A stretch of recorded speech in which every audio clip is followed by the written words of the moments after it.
જય શ્રી રામ લક્કીભાઈ. જય શ્રી રામ ભાઈ. શું લઈને આવ્યા છો આજે તમે નવું? કંઈક નવું, રોજ નવું.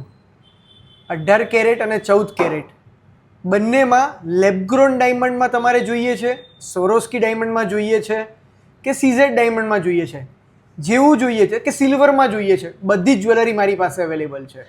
મેં તમને આગળ એક વસ્તુ કીધી હતી કે એક બાજુ રામ ને એક બાજુ ગામ, એવું કામ પણ બી અમારી પાસે છે. આ વીટી એવી જ છે, જુઓ, આ રિયલ ડાયમંડમાં કોન્સેપ્ટમાં બનાવેલી છે લેબગ્રોન ડાયમંડમાં, પણ એક જ વીટી તમારા હાથમાં છે ને તો એની કંઈક બ્યુટી અલગ છે. આ મેન્સ રિંગ છે, એનું જે સાઈડનું કામ કરેલું છે ને એ જુઓ, સિંગલ સોલિટર જુઓ. આ લાઇટ વેટ કલેક્શનમાં ફેન્સી ડાયમંડ યુઝ કરેલા છે. તમે અમને સ્ક્રીનશોટ પાડીને મોકલશો ને તો અમે એની 100% ડિટેલ્સ તમને આપીશું. ફટાફટ આવું કંઈક લેવા માટે કે પછી કંઈક નવું નવું જોવા માટે અમારા શોરૂમ પર પધારો. અમે રોજ કંઈક નવું લઈને આવીએ છીએ. Thank you so much.